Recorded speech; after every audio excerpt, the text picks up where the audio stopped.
Gen Z sports fans just don't like the way that traditional media is presenting sports. They just don't care for it. They don't watch it. They don't really just, they don't even go on TV.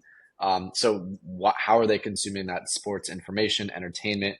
What would they like more of? What do they not like? And through that, that kind of birthed basketball today, which was the beachhead market for today's sports. The following is a conversation with Justin Lusner. Justin has been posting content since he was a kid and loves making fun and engaging sports content. Today, Justin is a student at Penn State University and an entrepreneur. He is the founder of Today's Sports, a company revolutionizing sports media by publishing fun and engaging short-form sports content. Along with this company, Justin has worked with a variety of clients and posts content for over 7.5 million followers. Here's his story. Justin, my man, really appreciate you taking the time to come on the podcast. Yes, sir, dude. Thanks for having me, man. Looking forward to this conversation. Yeah, of course. You're doing a lot of really cool modern stuff, and I have a ton of really fun stuff to ask you. But just to give people a bit of a high-level overview, you're the founder of Today's Sports, kind of content creation, content advisory company, and you're doing a lot of work in the content creation area around short form and posting around relevant sports topics and making really engaging and educational content. But on that note, everyone's journey starts somewhere, and I have to ask, where did your love of sports originally come from?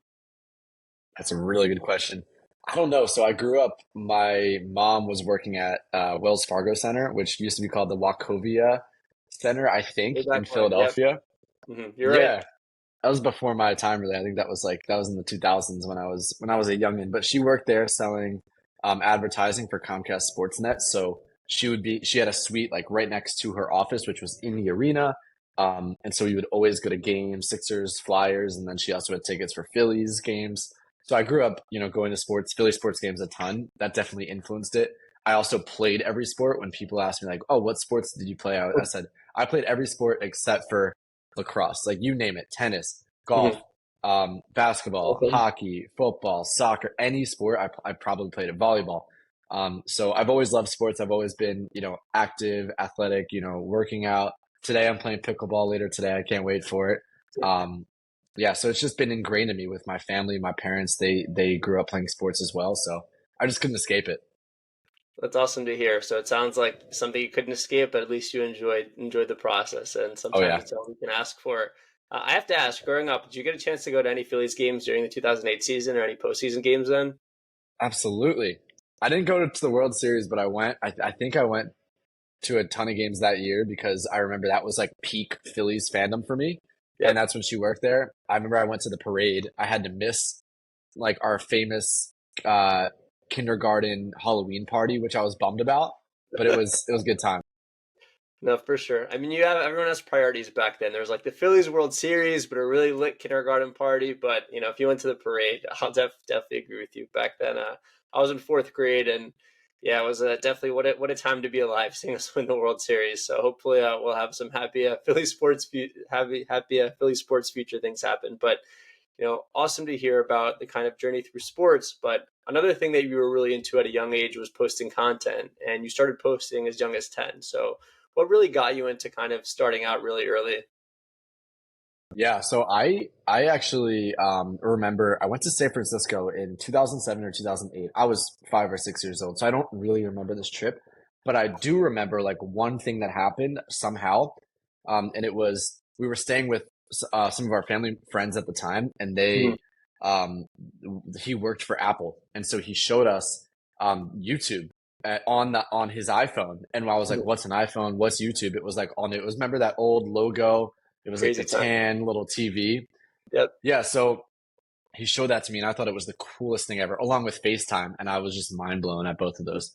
So I grew up, in 2008, 9, 10, 11, 12, like I guess watching YouTube. I was very early on. I remember watching like iJustine and all the old OG YouTubers. Mhm. And so after watching it for a couple of years, being in 2013, I was 10. I was like, oh, why can't I become a YouTuber? I don't know why I thought that, but I'm so glad I did. And so I just asked my mom if I could borrow her iPhone and just started filming like anything I thought was interesting and posting it. There were terrible videos, obviously, but Mhm. it was something, and I posted every day for multiple years, and that kind of built, how to I figured out how to make videos that got views, how to make Mhm. good thumbnails, how to build a community, And, 5, 6 years in, I started to actually make decent money while I was in like middle school, early high school. Um, and so I think I've got to credit it to that San Francisco trip. What would you say back then, starting out early, posting a lot of really organic content? What was like your favorite content to post back then? Yeah, so I remember I posted a ton of sports video games. So like MLB 2K13 when they used to have that. Way back I, when. On that note, I think 2K13 or I think 2K13 or 2K14 might have been the last MLB 2Ks. So just I small fun think fact there. so. Dude, let's go. He knows it. Yep. Yeah, and it was also like WWE videos. I remember they had a 2K game. I don't know if I posted 2K, but I made a wrestling mat in my basement with Mhm. an old mattress, and we had like duct tape poles with bungee cords, and it was trash. It would always fall apart, but we like had all the belts. We had like a speaker system, and so we like played the music, did the intros, like John Cena versus CM Punk. It was crazy. A couple of those videos actually went pretty viral, which is funny to think about. That was the first piece of content. It was WWE, and then it Mhm. was like MLB 2K. Then it went to like Amiibo, Skylander, Disney Infinity. Those were like those collectible toys. I would go out like waking up at 5:30 a.m. My mom would take me, shout out to her, and we would like go like wait in line with Mhm. all like the people that were about to resell them on eBay. And I would love to like collect those and save up money from YouTube to pay for those and invest in them, resell them on eBay, just the most random stuff. And then Mhm. eventually that led to like Minecraft because everyone had a Minecraft phase. And then after that was like back to sports, Madden Mobile, NBA Live Mobile, and that's where it really took off. Got it. I read about some of the stuff that you were posting, and it's definitely way ahead of your time. Right now, I know there's a lot of Twitch streamers that are really into posting about video games, a bunch of them, but really cool that you were kind of one of the OGs that would post video games. But, thinking back on your story, I know that you took a small break from primarily posting content to really try to work as an advisor with a lot of firms. So, taking Yeah. this break and getting to work with a lot of these bigger companies, what were some of the things you noticed that they were struggling with, and kind of how did you go about trying to help them fix those things? Yeah, great question. So 2018, 2019 was when NBA Live Mobile, which was the game I was posting about, it just started to kind of die. It lost, Mhm. its fan base. My views were going down a lot. Just the whole market of mobile sports video games was kind of shrinking because Mhm. a lot of people were fed up with the games itself, and it just was becoming uncool. People were moving to like console games like 2K and Fortnite had to do a lot with that. So with that, my channel kind of started to fall off, and money was as well. I was like a sophomore, junior in high school at the time, but I remember I was kind of seen as like the YouTube kid. And as I got to be 16, 17 years old, have a car, be able to like talk to adults, without parents, Mhm. um, a lot of them were like, "Hey, my son wants to go to college for lacrosse or baseball. Could you edit this for him?" And it was Mhm. like, "Oh, sure, you're willing to pay me $250? Let's freaking go." That would be 250,000 views on a video, which is like that's a lot. I'm so down to do that. So I would edit, and it was video editing, and so I would edit a ton of sports highlight videos for people in my town.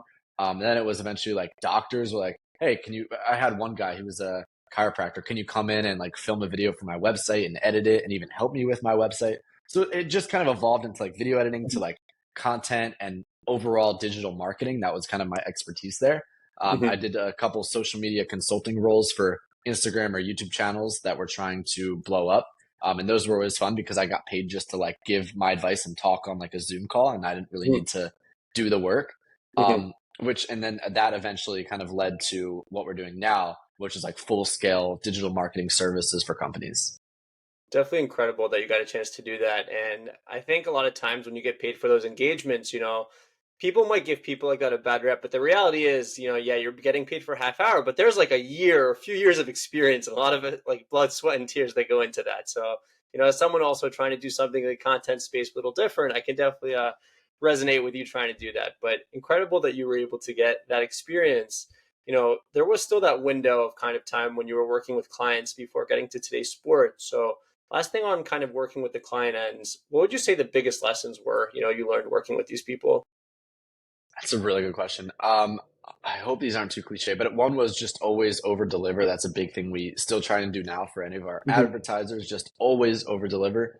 Number two, it was a cool one. Another kind of tangible lesson is I always like to send like physical things, whether that's like a birthday gift for someone, like a Penn State hockey jersey for Mhm. this company CEO, actually, funny enough, or just handwritten cards at the end of the year, or just, hey, like, thank you. for a great partnership if something, ends and you want to stay on Mhm. good terms. So sending physical things, seeing people in person, like flying out and like trying to just like, set up times with them. Like if I'm ever on a trip, like right now I'm in Sarasota, I'm meeting with a couple people tomorrow in person, just whenever I'm traveling, meet Mhm. people in person. So a lot of like physical in-person things is a big lesson I've learned. Um, Over deliver. And yeah, another one was just always another pretty general one is just always whenever you're on a call with people, just kind of Mhm. listen more than you speak. Pretty basic advice, but that one's definitely taken me places. I think the second one you said there is really important too, especially considering how a lot of people are trying to grow through their careers. I think a lot of times there's this misconception that you have to get the science behind every role right. And when I say the science, I mean like step A to B to C. But in reality is if you're the last one to speak, and I think Jeff Bezos said something about this on his interview with Lex Friedman, if you're the last one to speak, you can kind of adjust your mindset based on what the room is saying. So beautiful that you were able to get that high level way of thinking, and awesome to get that client experience and really take away those lessons. But kind of moving along in your story, before you started Today's Sports, you started a channel called Basketball Today, which I have to add some dope videos, man. Like really really Thank fun, you. intriguing, awesome stuff on there. But on Basketball Today, I read that you did some research before starting it, kind of on Reddit, YouTube, Instagram. Can you just elaborate on kind of what some of the things were that you were looking for? Dude, great question. Yeah, so I gotta Appreciate it. give a ton of credit to Happy Valley Launchbox. They're a Penn State incubator program. They're amazing, and I was in their digital test lab program, which is like their first of three, where you're finding out if your idea is worth starting a business. And so they had Mhm. us read the Mom Test, which talked all about customer discovery. One of my favorite books of all time. I've read it multiple times, which is rare for me. It's a very good book, and I would suggest like if you're looking to start a business or you have an idea, definitely read that. Mhm. Teaches you how to talk to potential customers. Because the whole thing is, if you were to ask your mom, "Hey, I have a business idea," she's gonna say, "Oh, that's awesome." But how do you actually talk to people to figure out if Yeah. it's a problem worth solving? So that was huge. And I would, if we get into specifics here, I would really look for like pain points in people, which is kind of Mhm. hard to find in the sports and entertainment scene because it's not really like, oh, I have this huge tax burden and I need help, or like, oh, I had this injury and I need a lawyer. Like it's more of like, oh, I don't like the way that person speaks, or I don't like that type of content, or I just like this content more. So I would look for that. I would talk to a lot of my friends that are big NBA and sports fans and be Mhm. like, do you watch ESPN? Why? And just like listen. And anytime they said like the word hate or dislike or they talked about like Like, Stephen A. Smith, I don't really like him. I would be like, why? Just dig in on that. And through that, I learned, and even just being on social media for a while, that Gen Z sports fans just don't like the way that traditional media is presenting sports. They just don't care for it. They don't watch it. They don't even go on TV. How are they consuming that sports information, entertainment? What would they like more of? What do they not like? And through that, that kind of birthed Basketball Today, which was the beachhead market for today's sports. it's really smart in the sense that you were really looking for those pain points, but within a casual conversation and mentally taking note of them. So ultimately, this kind of led to Today's Sports. And a big question that I wanted to ask as you're running Today's Sports, one thing that we've observed is the growth in content creation. And I think content creation sometimes gets a bad rep, but if you really think about it, content has been around for a long time. It's just been in the form of news. It's not anything new, but I think that the way Gen Z consumes is definitely different from the way that other generations have consumed. So I wanted to ask you, as you're building out Today's Sports and as you're trying to grow, what's the big demographic shift or kind of the content creation or the content consumption shift that you see among Gen Z in comparison to kind of older generations that you were mentioning? Yeah, I think you make a great point there. Content's always been around. I think a big thing is relatively obvious is it's driven by short form social media rather than traditional news outlets. But I think an important one that people might overlook is the need for community. When you're watching TV, it's a Mhm. very one-dimensional relationship. You don't really know the people on TV. They don't really know you at all. With Mhm. social media, you really get to know the creator, and they sometimes even get to know you Mhm. through Twitch or Discord or in-person meetups. Like Stephen A. Smith doesn't ever really talk to his fans, but It's someone like exclusive at the top. MMG, yes, someone like MMG or Jesser that does a ton of in-person meet and greets, pop-up shops. They DM their fans back and forth. They might have a Discord. They might go live 3 times a week and talk with people in chat or bring them up on a Discord voice call. They know they've talked to their fans and they get pictures with them all the time.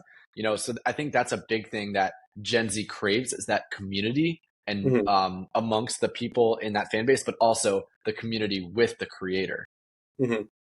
Got it. Makes sense. ESPN, take notes, and especially Stephen A. Smith. If you want to kind of keep going, you got to adapt to some of this advice. But really awesome. And I think you did a great job of describing that. A new trend that we're seeing is that a lot of Gen Z folks want to be, have more community and want to be a little more connected. And a lot of times, for better or for worse, the older generation just didn't consume content that way. But if people are seeking to grow, I definitely think that's great advice. But speaking of that community aspect, and I know something that you've written about and something that's a really hot topic in the news is the NCAA football. NCAA football. Specifically, right now we have a great upcoming national championship game. We'll see who wins that. More on that later. But something a hot topic in recent years has been players getting paid or players getting paid on their name, image, and likeness. And relatively recently, players have been allowed to kind of make money based off their NIL status. So knowing what you know in content, what do you think that these players can do to really maximize their earning potential while they're in the NCAA? Yeah, I think one, they just need to ask that question themselves because they don't really, I feel like there's a lack of understanding there that there's a way, not just on the field, but off the field to increase your personal brand valuation. I think number one, it's the obvious and easy answer is just post content and post a lot of it because you'll Mm-hmm. figure out how to do it. Or number two, use the money that you're making. And I know it's not a lot. I know it's a good amount. Use that money and invest into a videographer, an editor, an Smart. operator, people that can help you build out your media stuff.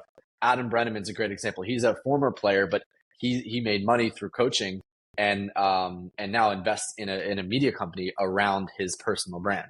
So Mm-hmm. I think that's super. Those are two things. One, just post content with your phone, like any other teen or young influencer does, where they don't have a budget, they just start posting, kind of like I did in my early days. I Mm-hmm. know that I know that time is a big burden for them. So if so, use that money to hire people. And I guess the third thing is post on YouTube. A big thing is just Instagram and sometimes TikTok.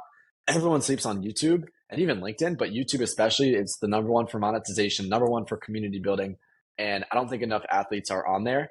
And I don't know if I've seen really any college athletes, and I could be wrong. If so, shoot them to me. Like really get it right when it comes to YouTube, other than like Destroying and Ryan Trahan, but they're now creators. They used to be YouTubers. But YouTube is king, and people don't know that.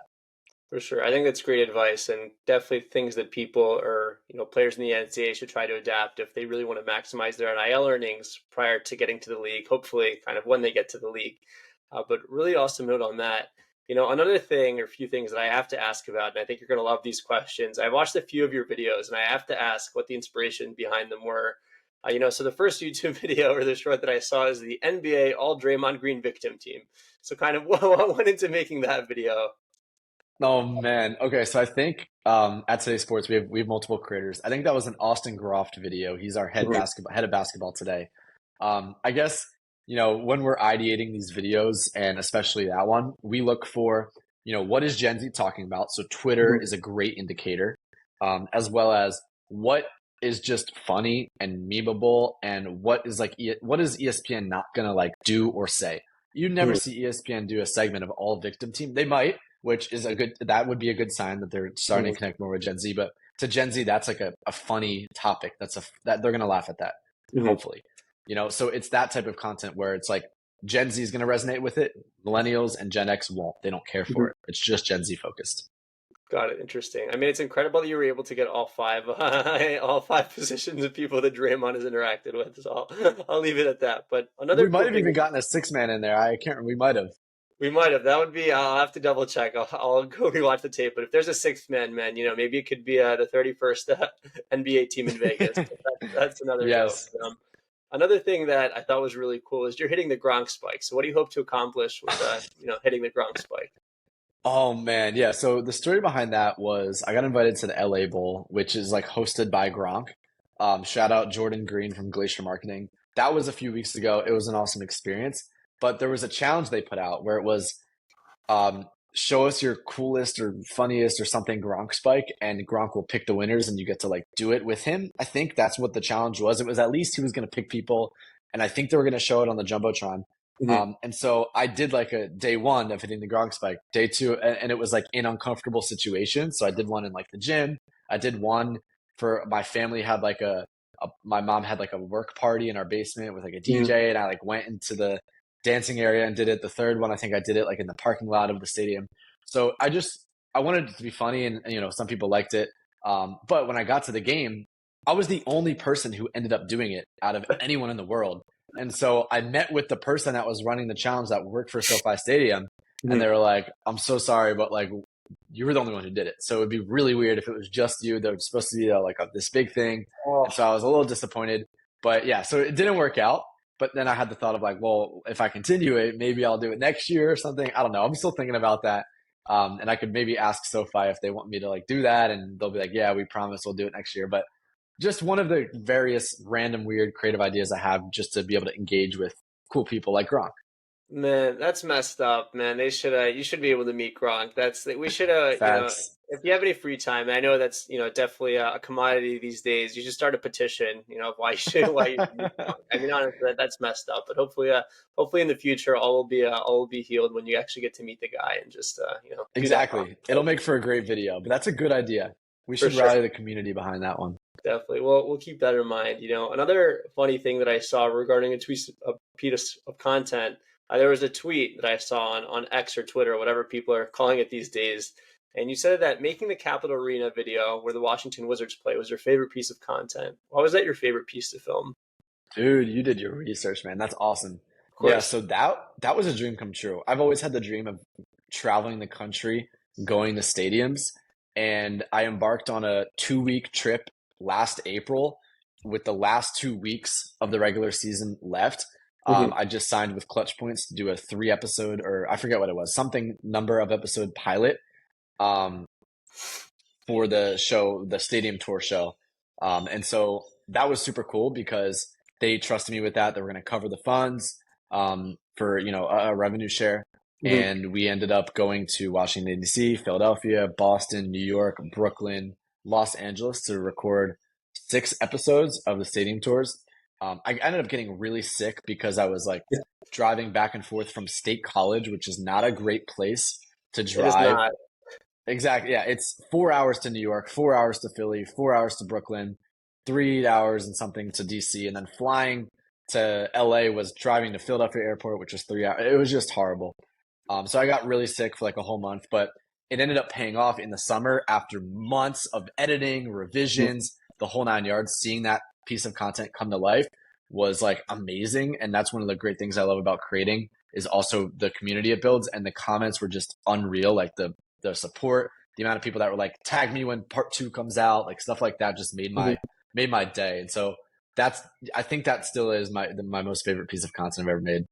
It's a dope video for sure, and there were definitely a box of $30 fries that a lot of people questioned, but it was an awesome video to see, and cool that you got a chance to work on that project. But Yes. on another note, you've done a lot of really cool stuff in the content space, and you're going to continue doing a lot of cool stuff. But a lot of people are scared to kind of get into it, or they're worried of a variety of other things. So for people looking to get in the content game, what's your number one piece of advice? Good question. Yeah, I mean, I guess not enough people say this, but it's going to be tough. It's going to be hard for a couple reasons. One, it's going to be tough to sustain your creation. Like you're going to deal with burnout. I have a ton of creators have, so it's going to be hard. You're going to want to give up, or you just are going to give up, simply put, when you start. So that would be my advice. Is just if you never stop, it's impossible not to fail. Like if you think about it, like it's Mhm. like, oh, I'll just be doing this for the next 30 years. You're guaranteed to make something work. So it's going to be hard, and you have to just embrace that and know that. And if you're like super serious about doing it and you want to see the results, you just got to push through. Got it. I think that's it's a beautiful way of looking at it. And, I think to add to that, I think a lot of people try to be perfect from the start, but in reality is, no one grows like this. It's really one step better every day or 1% better every day. And, That's I've right. definitely seen that. I mean, look, my first podcast way back when wasn't perfect, and I know I have a lot of room to improve, but over time, I look back about like all the small edits I've made, and my first video to kind of when this episode comes out, definitely a lot of leaps and bounds. So something that took a while to learn. I don't know why, but just this general advice for anyone looking to get into anything and specifically within content. So I think Dude, that's beautiful going on there. amazing. That's amazing. You just kept going and you didn't let analysis paralysis happen to you. That's tough. You Yeah, should be proud of that. analysis paralysis is the worst. I think generally I would say whenever you're doing anything, there's a lot of science that goes into it. And when I say the science, I just mean like the editing, this, that, like, having the process out. But I think that a lot of people have a big struggle when it comes to kind of letting their intuition go. And they try to think that everything is 100% science. But if there's anything I've noticed, I wouldn't assign a percentage to each because I think that would be science in itself. But I think you have to know the editing really well, know like what's going on really well. But at a certain point, you have to kind of trust your intuition because that's going to take, if you let it, that's going to take over and really drive you towards that creative direction.